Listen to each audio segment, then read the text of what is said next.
दीन दयाळा कृपा करी अनाथांच्या नाथा. हे अनाथांचा नाथ आहे देवा. ही पश्चातापाची घडी आहे, पण मला प्रायश्चित्त मिळेल का? कामंद आता पुण्य करू पाहतोय. बघा काय म्हणतात ते, खाऊन पिऊन भागला.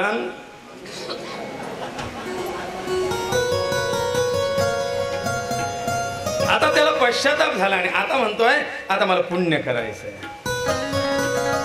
काय केलं तर मी ह्या पापातून मुक्त होईल. तो म्हणतोय मी काहीतरी दानधर्म करू का? तो म्हणतोय मी या वर्षी सप्ताहाची डायरेक्ट अन्नदानाची पावती घेऊ का? पुरं नारळ माझ्याकडे. तो म्हणतोय मी कुठेतरी दिंडीला भोजन देऊ. तो म्हणतोय मला काहीतरी यज्ञयाग करायचा. काय केलं म्हणजे मी या माझ्या पापातून प्रायश्चित्त घेऊन मुक्त होईल. अनेक प्रकार अनेक प्रयत्न तो करू लागला.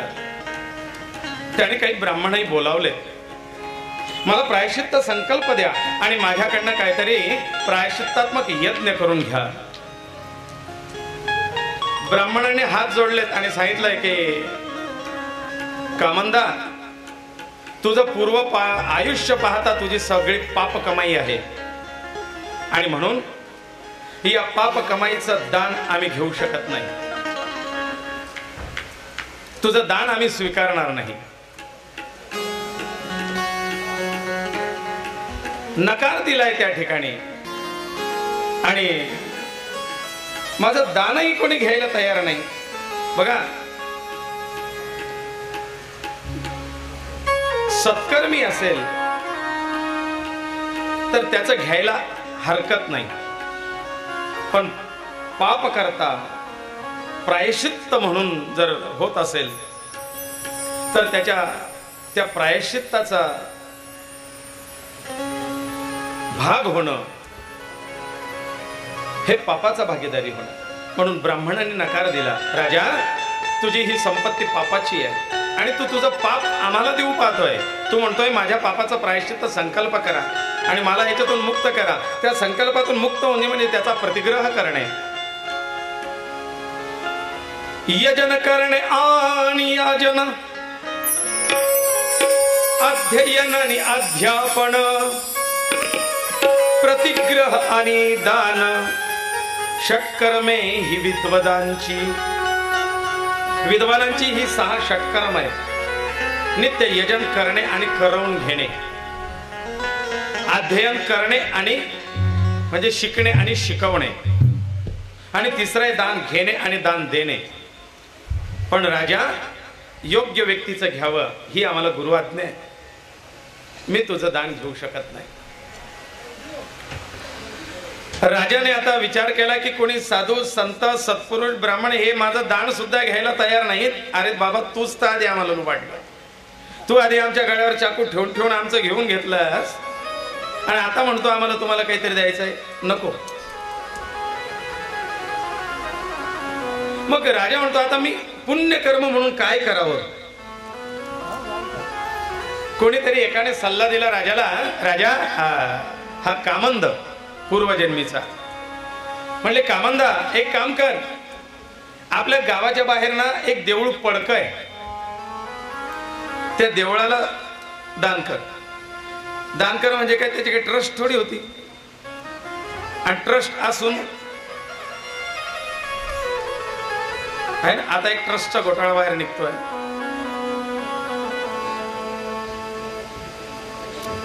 मग ते काय उपयोगाचं. म्हणले नको, तिथे नको. मग राजा, तुझ्या हाताने तू त्या मंदिराचा जीर्णोद्धार कर.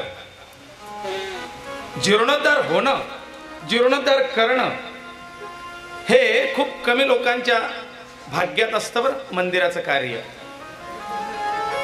राजाला ती संकल्पना आवडली. राजा, त्या मंदिरात नित्य लोक दर्शनाला जातात, भग्नावस्था आहे, त्या मंदिराचं जरा काहीतरी उदय कर, तुझी संपत्ती तिथे प्रेरित कर. राजाने त्या मंदिरात जाऊन पाहिलं, ते देऊळ होतं गणपती बाप्पाचं. आणि ह्या गणपती बाप्पाच्या सगळ्या देवळाचा चेहरा मोहरा बदलवून टाकला राजाने, कामंदाने. मंदिर सुंदर झालं, भव्य झालं, दिव्य झालं. आणि अशा या सुंदर भव्य आणि दिव्य अशा देवळाचा लोकार्पण सोहळा सुद्धा केला. बघा, मंदिर असून ते फक्त माझं आहे, मग त्या ठिकाणी काही बंधनं येतात. मंदिर बांधणाऱ्याने ते लोकार्पण करण्याचा विधी असतो शेवटी, की जो कर्ता आहे त्या कर्त्याला कर्तेपणाचा अहंकार नसावा म्हणून शिखरा प्रतिष्ठेच्या वेळेला, शिखर प्रतिष्ठा कळस बसवला जातो त्या वेळेला एक झोळी घेऊन सगळ्यांकडनं फिरवली जाते आणि त्या झोळीत सगळ्यांकडनं काहीतरी मदत दान दक्षिणा घेतली जाते आणि मग त्या दक्षिणेतून ते शिखर कळस आणला जातो आणि ते त्या ठिकाणी बसवलं जातं. म्हणजे हे मी केलंय, तो अहंकरोतीचा अहंकार हा, याला जागा नाही.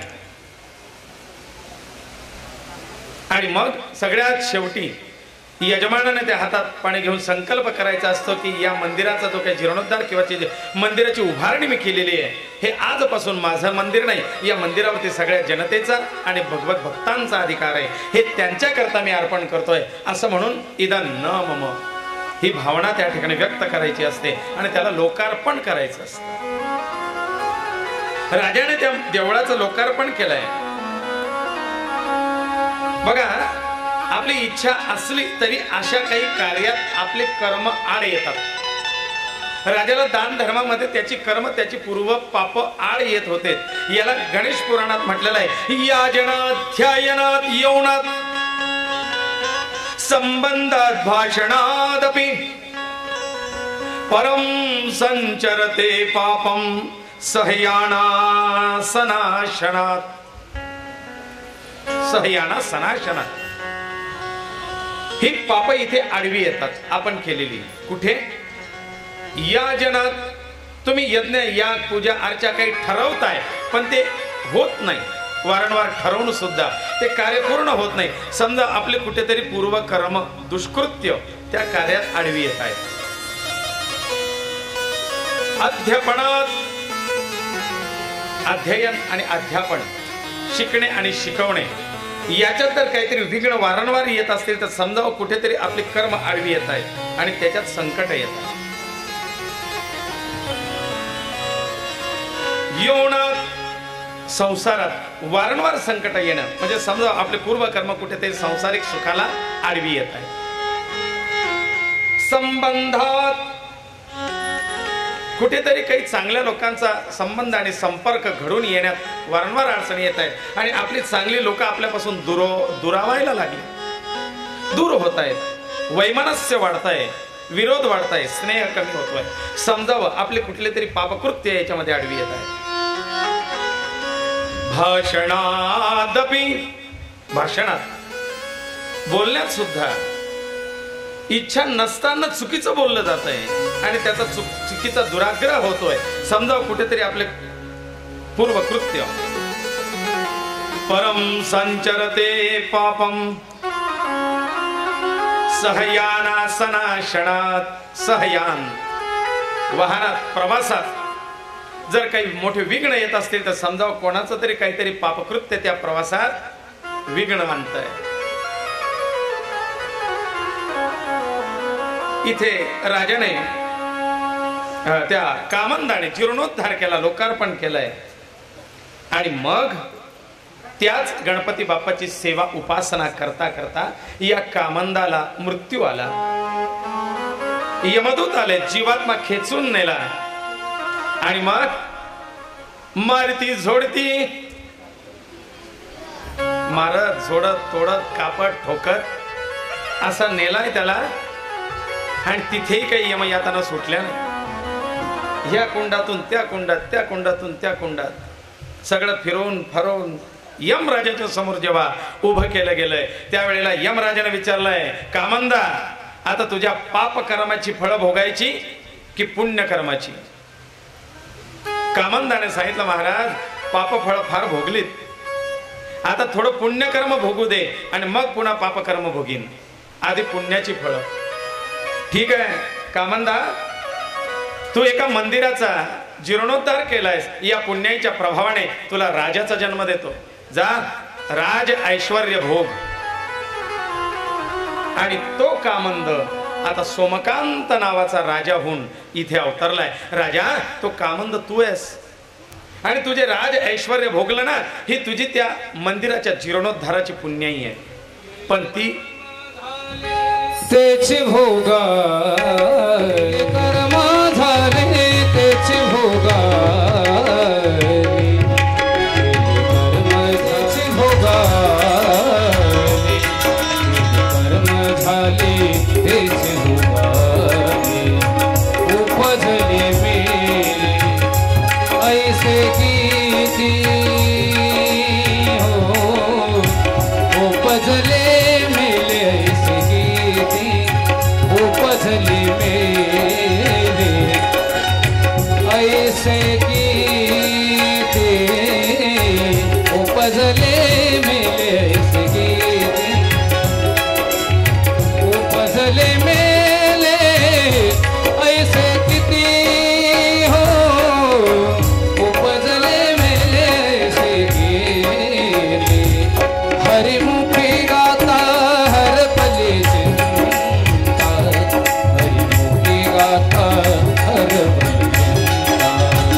ही सगळी माझ्या पूर्वजन्माची कर्म.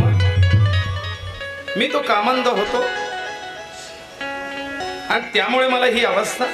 राजा जरा शंकित झाला, विश्वास नाही ना बसत. काही सांगितल्यानंतर राजा शंकित झाला. तोच राजाच्या शरीरातून पक्षी, अनेक पक्षी बाहेर पडले. आणि ते पक्षी बाहेर पडल्यानंतर चिवचिवाट त्या ठिकाणी झाला. ते त्याच्या डोक्याच्या अवतीभोवती गरगर गरगर गरगर गिरक्या मारतात आणि ते पक्षी येऊन त्या राजाला टोच मारू लागले, दंश करू लागले. राजा त्या पीडेने व्याकुळ झाला, विव्हळ झाला. आधीच त्याच्या शरीराला जखमा आहे आणि त्यात त्या पक्ष्यांचा मारा. राजा विव्हळला. राजा म्हणतो, गुरु महाराज, हे काय? हे पक्षी कुठून आलेत आणि हे मला का दंश करतायत? महाराज, तुमच्या आश्रमात तर हिंस पशु सुद्धा, ते हिंस्र पशु सुद्धा मायेने फिरतात आणि हे पक्षी मलाच का दंश करतायत? त्यावेळेला भृगु ऋषींनी जरा रागवून सोमकांताला सांगितलंय, राजा, ही पक्षी म्हणजे दुसरे तिसरे काही नाही, तुझ्या आतल्या विचारांचा काहूर आहे. ही अनेक शंका, कुशंका, प्रश्न या स्वरूपातले पक्षी आणि ह्याच आपण घेतलेल्या शंका, अविश्वास, अश्रद्धा रूपी पक्षी हे तुलाच दंश करतायत, म्हणजे तुलाच आतून पोखरतायत, खातायत. राजा, तुझा माझ्यावरती विश्वास नाही ना? राजा म्हणतोय, महाराज क्षमा करा, खरोखर माझ्या मनामध्ये तुमच्याविषयी थोडी शंका आली, संशय आला की खरंच हे असं सत्य असेल का, म्हणून राजा हे तुला दंश करतायत. गुरु महाराज क्षमा करा, माझी चूक झाली, मी तुमच्यावरती शंका घेतली. अरे राजा, एका क्षणात मी हे दूर करू शकतोय, पण तुझ्या मनात संशय तोपर्यंत नाही. मी आता शरण आलोय. नष्टो मोह स्मृतिर्लब्ध्वा. झाली संध्या. संदेह माझा गेला. आता नाहीये मला काही शंका. मला सोडवा याच्यातून. आणि ऋषींनी हुम असा उच्चार केल्याबरोबर ते पक्षींचं दृश्य ते अदृश्य झालं. पक्षी नष्ट झालेत, अदृश्य झाले. राजाने हात जोडलेत. महाराज, याच्यावरती काही उपाय? म्हणले हो, सांगतो ना. ज्या गणेश कुंडावरती स्नान केल्याने तुझे अर्धे दुःख दूर झालेत, त्याच गणेशाची उपासना तुला या व्याधीतून मुक्त करीन. आणि म्हणून भृगु ऋषी राजा सोमकांताला व्याधीमुक्त होण्याकरता जी उपासना देत आहेत, ती उपासना काय ती आपण ऐकू. त्यापूर्वी एक भगवंताचं नामस्मरण करू आणि त्या उपासनेकडे वळूया.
हे पाप पुरुषा, या ठिकाणी तुला खाण्याकरता उपस्थित नाही केलं राजा.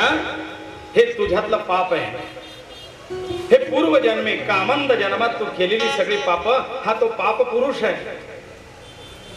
आणि हा आता तुला खायला उठलाय. हा तुझा सगळा ऱ्हास करणार होता, त्याला तुझ्यातून बाहेर काढलंय, त्याला स्थान द्यायचंय. तो पाप पुरुष म्हणतोय मी कुठे जाऊ, मी काय खाऊ, कोणाला खाऊ. आणि त्या पाप पुरुषाला भृगु ऋषींनी आज्ञा दिली, समोर एक आंब्याचं झाड आहे, त्या आंब्याच्या झाडाला एक ढोली आहे. त्याला काय म्हणता तुम्ही? एक खोबण पोकळ ढोल. त्या आंब्याच्या झाडाच्या लाकडीच्या ढोलीमध्ये त्या पाप पुरुषाला प्रवेश करायला सांगितलं, जा त्या आंब्याच्या झाडात राहा आणि तिथून लोकांची पाप खा. पण जसा हा काळा पापपुरुष त्या आंब्याच्या झाडामध्ये प्रवेश करतो, त्याच क्षणाला ते संपूर्ण आंब्याचं झाड जळून भस्म झालं. राखेचा ढीग त्या ठिकाणी पडला. आता भृगु ऋषींनी सांगितलंय, खबरदार, पुन्हा खायला मागशील किंवा याला त्याला त्रास देशील तर तिथेच पडून राहा, नाहीतर मी तुला जाळून भस्म केलं. आता तो पापपुरुष त्या राखेमध्ये दडून बसला ऋषींच्या भयाने. ऋषी राजा सोमकांताला सांगतायत, सोमकांता, आता संकल्पपूर्वक तू मी सांगतो त्या गणेश पुराणाचं श्रवण कर. श्रवण करताना तुझ्याजवळ एक जलाचा लोटा तो घेऊन बैस. मंत्र जप चालू ठेव. मी तुला उपदेश देईन, त्या मंत्राचा अखंड जप कर. त्या दिवसाची कथा ऐकून झाली की ते जल त्या राखेमध्ये विसर्जन कर. हळूहळू हळूहळू तुझे ती पाप नष्ट होत जातील आणि हा पापपुरुष सुद्धा नष्ट होईल. याच राखेतून पुन्हा आंब्याचा वृक्ष उगवेपर्यंत तुला ही साधना करायची आहे, तो नामजप करायचा आहे. लक्षात ठेव, या राखेतून पुन्हा आंब्याचा वृक्ष येईल. राजा म्हणतो, गुरुदेव, आता मला शंका नाही तुम्ही सांगितलेल्या कुठल्याही गोष्टीवरती. मी संशय घेणार नाही की राखेतून कसं काय आंब्याचा वृक्ष. इकडे तर आपण म्हणतो ना, भाजलेल्या बीजात पुन्हा अंकुर फुटत नाही. इथे तर राख झाली आहे, अंकुर कसं फुटणार. पण गुरुदेवांनी सांगितलं, त्याच्यावरती विश्वास आहे. बापरे, येऊन गेला नैवेद्य.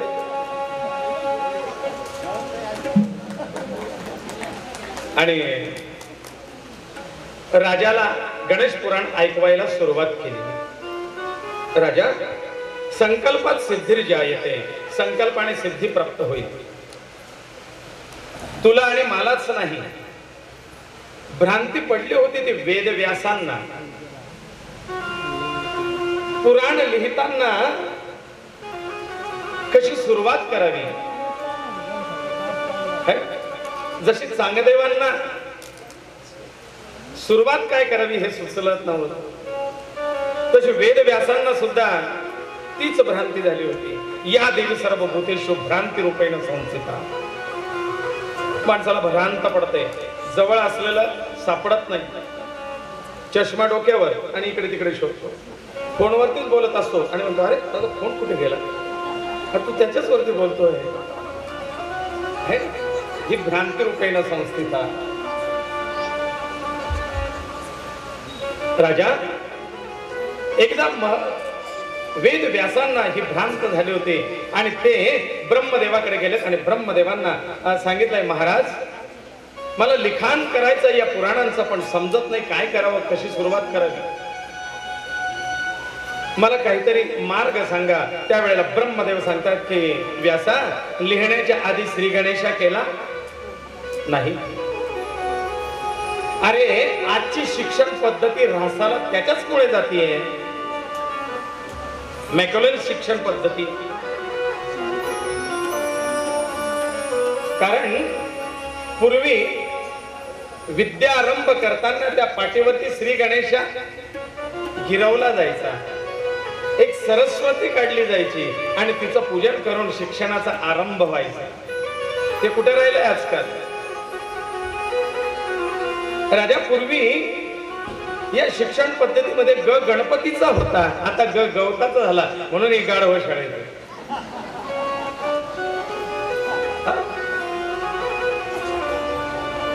शिक्षणात सुद्धा शाळेमध्ये आता ग गणपतीचा न शिकवता ग गवताचा शिकवला जातोय. कशी मुलं विद्यावान होती, शिक्षण पद्धतीचा ऱ्हास कसा होतोय. राजा व्यासा, तुला या ग्रंथ आरंभापूर्वी गणेशाचं आराधन महत्वाचं आहे. तुम्ही तर जाणताच हा गणेश विघ्नहर्ता आहे. हो, चूक झाली. कुठलाही कार्यारंभी गणेशाचं स्तवन केलं गेलं पाहिजे आणि तुम्ही त्यालाच विसरला तर ते कार्य निर्विघ्नतेने पार होणार नाही. मग मी सांगतोय त्या मंत्राचा जप कर आणि गणेशाची उपासना कर. 10 दिवसाचं व्रत कर. ब्रह्मदेवाने महर्षी वेदव्यासांना ही 10 दिवसाची पार्थिव गणेश उपासना सांगितली. 10 दिवसाचा गणपती बसवायची पद्धती ही तिथून आली. मग महर्षी वेदव्यासांनी आपल्या आश्रमामध्ये तो गणपती बसवलाय. बघा, आपण जे दृश्य पाहतोय याच्यामध्ये हे पांढऱ्या शुभ्र वर्णाचे ब्रह्मदेव आहेत आणि ब्रह्मदेव महर्षी वेदव्यासांना गणपतीची उपासना देत आहेत. हे सजीव दृश्य आता आपल्याला या ठिकाणी पाहायचं आहे. ओम गं गणपतये नमः. ओम गं गणपतये नमः. ओम गं गणपतये नमः.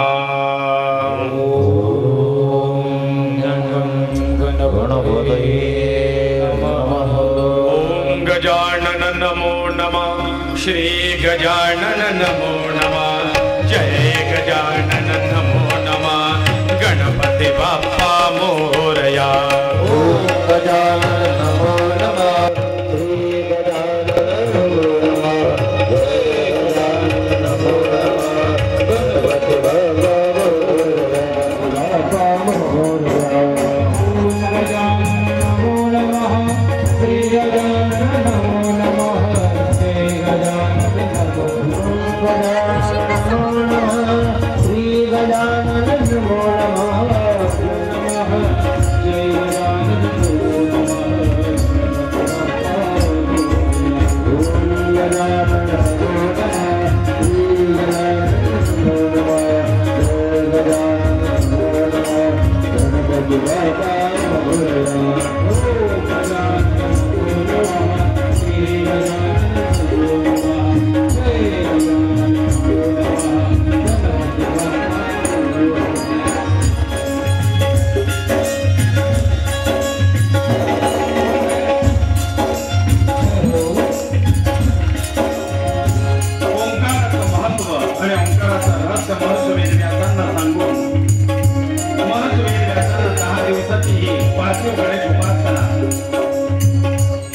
दिली जाते आणि 10 दिवस महर्षी वेदव्यास दृढतेने या पार्थिव मातीच्या गणपतीची पूजा करतात. शेवटच्या दिवशी गणपती बाप्पा प्रकट होऊन पुण्यकथा अमृतवाणी संस्कृत भाषा नैव क्लिष्ठा न च कठिना. नैव क्लिष्ठा न च कठिना. क्लिष्ट नाही, कठीण नाही. सगळ्या प्रश्नांची उत्तर त्या महाभारतात महाकाव्यात आहे आणि ते महाकाव्य म्हणून प्रसिद्ध झालं जे स्वयं गणेशाने सिद्ध हस्ताने लिहिलंय. असे ते गणेशाची कृपा महर्षी वेदव्यासांवरती होते आणि या ठिकाणी महर्षी वेदव्यासांकडनं 18 पुराणांची रचना परिपूर्ण करून घेतली जाते. गणपती बाप्पा मंगलमूर्ती. ब्रह्मदेव महर्षी वेदव्यासांना सांगतायत, व्यासा ही खंत तुझीच नाही. अरे मला सुद्धा सृष्टी सृजनाच्या वेळेला अशीच भ्रांती पडली होती. कशी सुरुवात करावी, कुठून सुरुवात करावी, काय करावं या सगळ्या गोष्टीची चिंता लागलेली असताना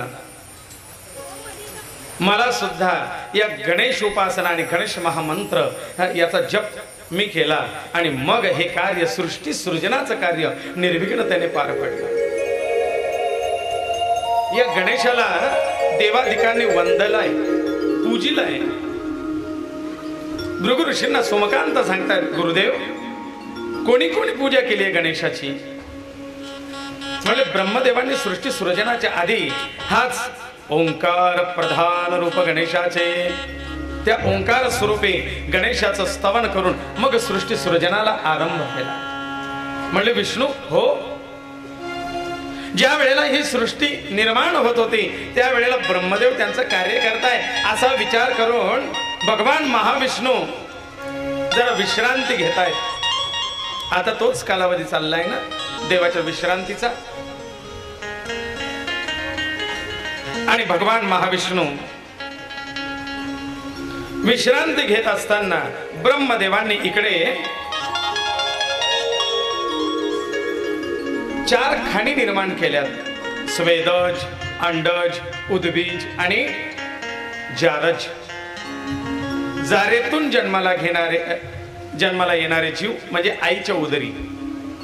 स्वेदज दमट वातावरणात किंवा घामातून किंवा शरीरातून बाहेर पडणाऱ्या द्रवातून जन्म घेणारे जीव. अंडज अंड्यातून जन्म घेणारे जीव. आणि उद्बीज बीजातून जन्म घेणारे जीव. आणि ही सृष्टी सुरुवात झाली आणि नेमका परिणाम असा झाला, कारण या सृष्टी निर्मितीला या 5ही शक्ती कार्य करतात. आपण देवी भागवतात जसं ऐकलं, गणपती ही ज्ञान शक्ती आहे, गणेश हे ज्ञान तत्व आहे, ज्ञान शक्ती. ओंकार देवी ही योग शक्ती आहे. ऐंकार आदित्य म्हणजे भगवान सूर्यनारायण ही तेजोमय शक्ती आहे, प्रकाश.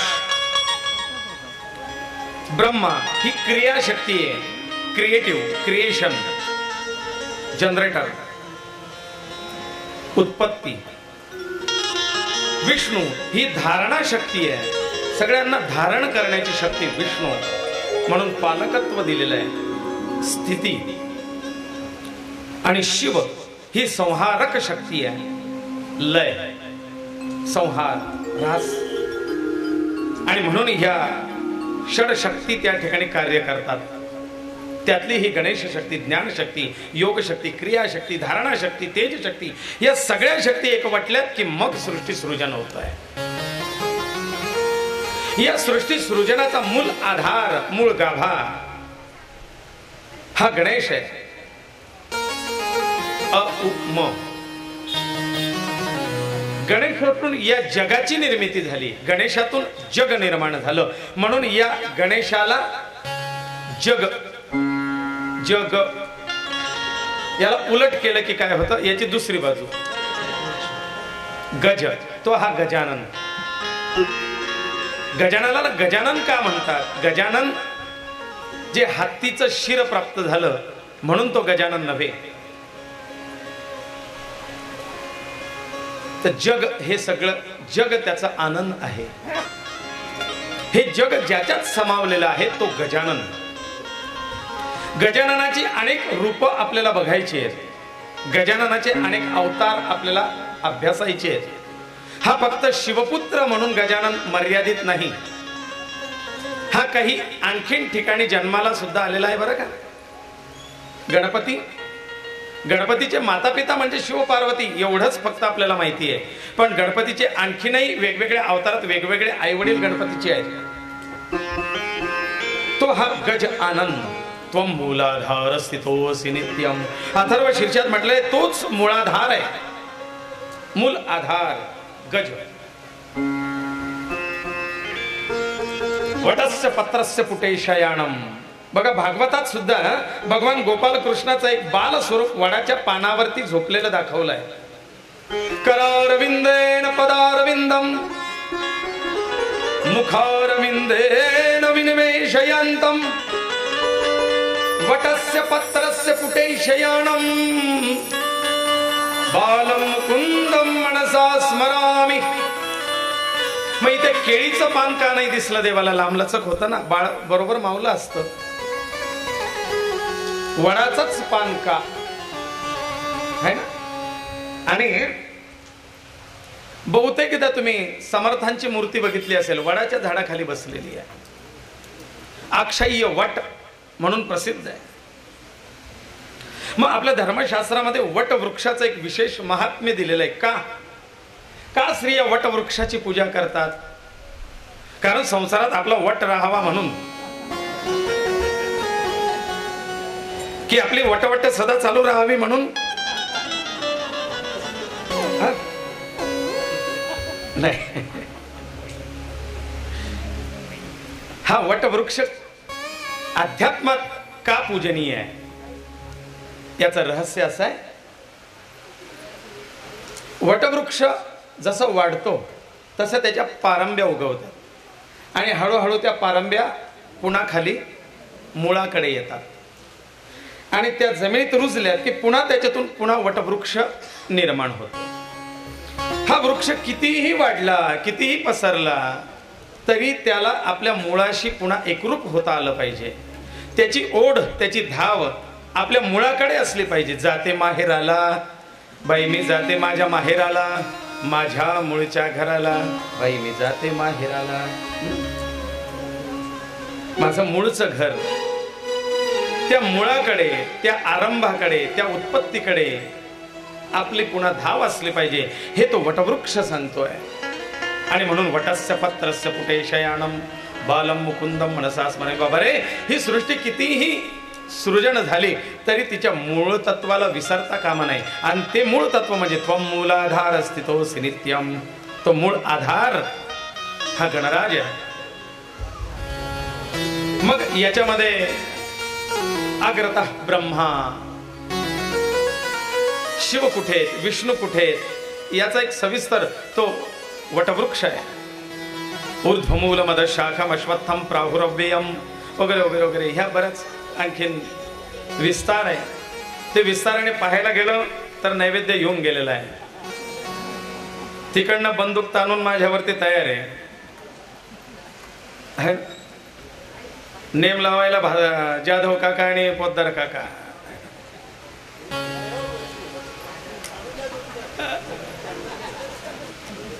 मग हा वटवृक्ष,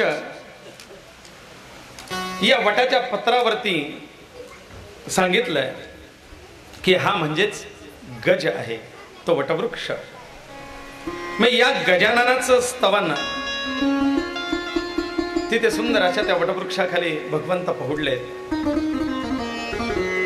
आणि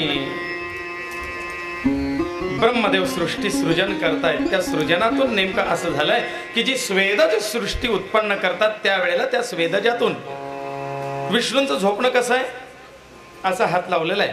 त्याच्यामुळे आपोआप काय झालंय की घामाचे दोन धारा अशा वाहू लागल्या. आणि ब्रह्मदेवाने इकडे नेमकं क्रिएशन, त्यांची कृती अशी झाली की स्वेदातून म्हणजे घामातून जीव उत्पन्न, आणि तिकडे घामाच्या दोन धारा विष्णूंच्या आल्या आणि त्याच्यातून दोन जीव निर्माण झाले. ते म्हणजे मधु आणि कैटभ. मधु कैटभ, या मधु कैटभाने पाहिलं की दुसरं कोणीच नाही, हा एकटा झोपलेला आहे. म्हणजे आम्हीच मूळ आहोत. गर्व आला, अहंकार आला. त्यांनी त्या ब्रह्मदेवाला त्रास द्यायला सुरुवात केली. जरा धावतं घेतोय आता. ब्रह्मदेवांना त्रास द्यायला सुरुवात केली आणि मग ब्रह्मदेवांनी नारायणांची स्तुती केली. नारायणा, ही आसुरी शक्ती कशी काय उत्पन्न झाली? माझ्या या कृतीमध्ये काहीतरी चूक घडली आहे. मग हे दुरुस्ती कोण करू शकतं? तर तुम्ही.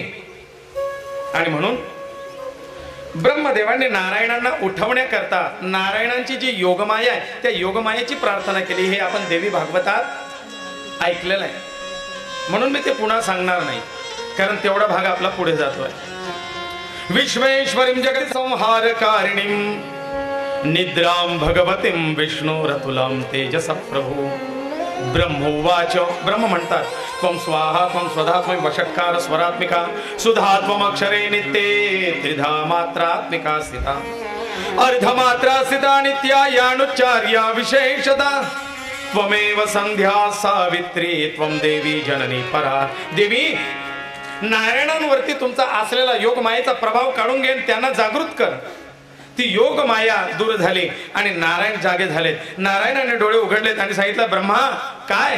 म्हटले, देवा, ते दोन मातलेत ना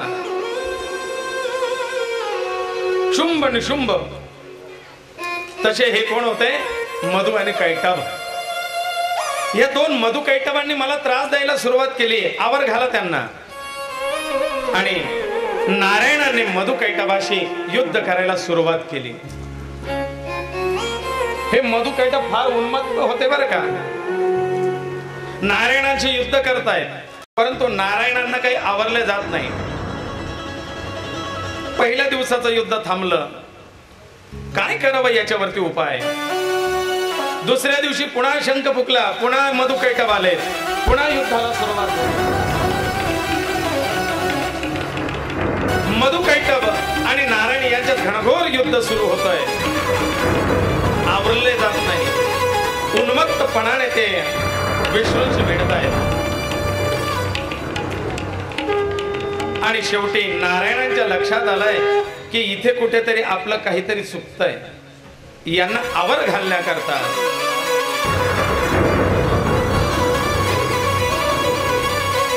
या मधु कैटभांना आवरण्याकरता मला जे बल पाहिजे ते बल, शक्ती. आणि मग नारायणांनी गणपती बाप्पाची उपासना सुरू केली. धावा सुरू केला.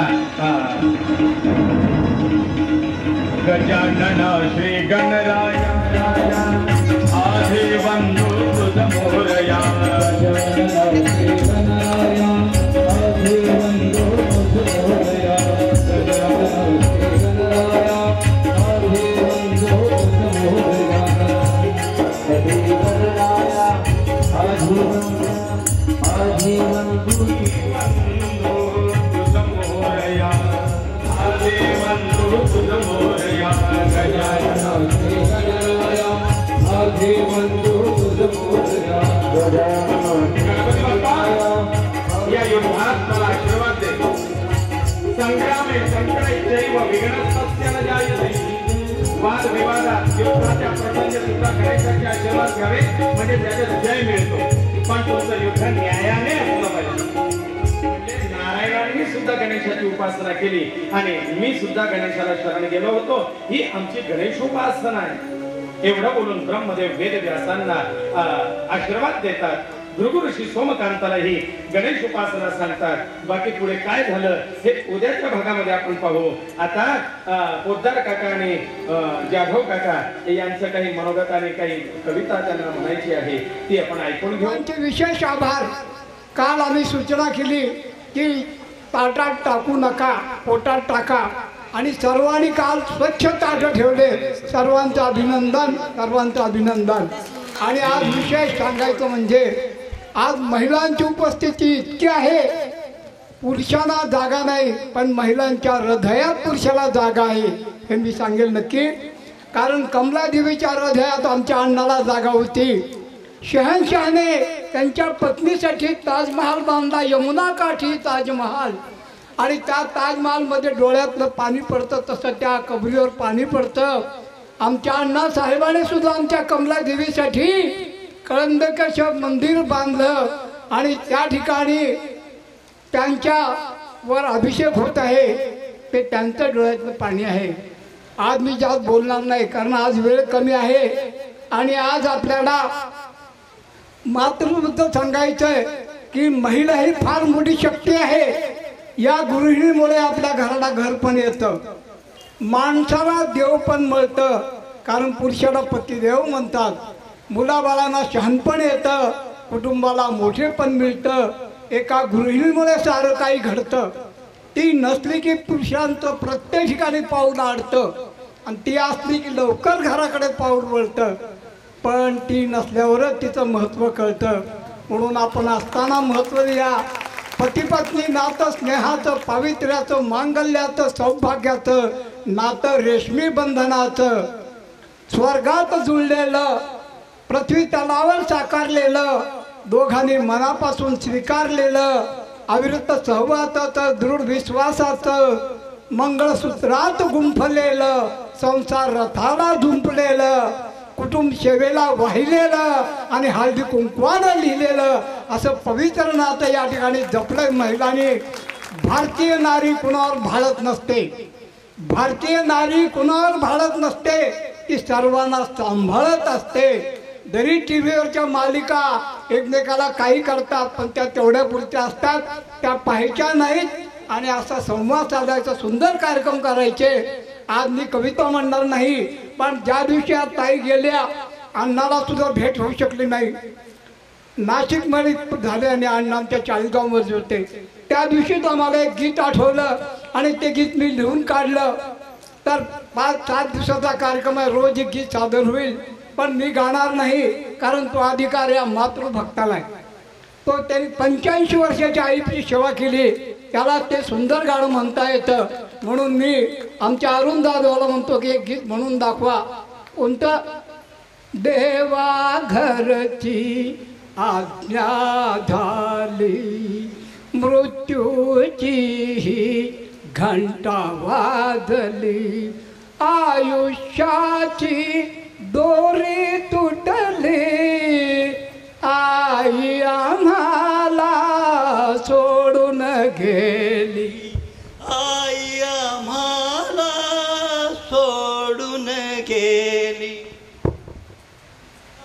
घरची आज्ञा झाली, मृत्यूची घंटा वाजली, आयुष्याची दोरी तुटली, आई आम्हाला सोडून गेली, आई आम्हाला सोडून गेली. सौख्याचे घास संपले, आरोग्याचे श्वास थांबले, कष्टाचे ते आयुष्य सरले, इहलोकीना काही उरले. निरोप जगाचा घेऊन गेली, आई आम्हाला सोडून गेली, आई आम्हाला सोडून गेली. परत कधी ना ती येणार, परत कधी ना ती येणार, दर्शन तिचे ना कधी होणार, अशी आई कधी ना मिळणार.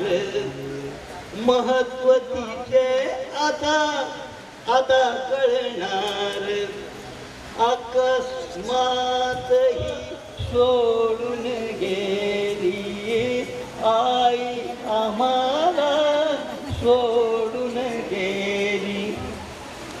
मायेचा सागर आटला, मायेचा सागर आटला, आईचा ना पांग पिटला, हुंदक्याने कंठ दाटला, आश्रूंचाही बांध फुटला.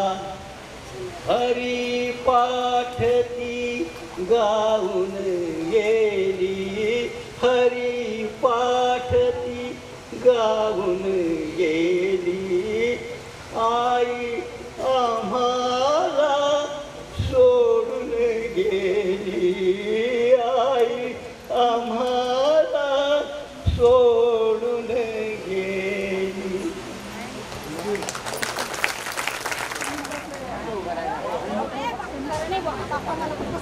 हो.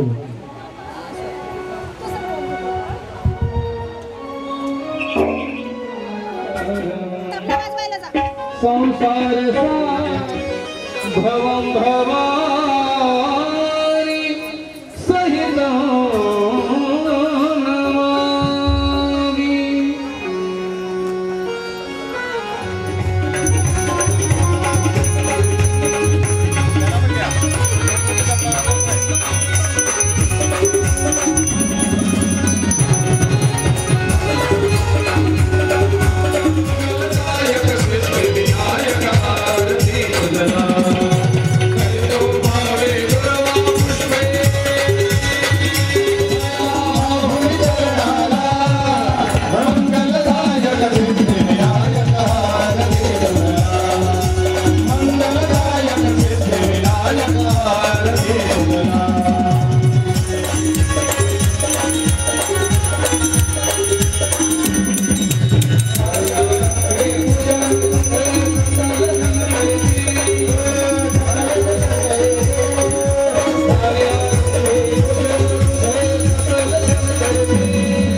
संसारसार नाना सुगंध पुष्पाणि यथा योग तू घड़ा नायका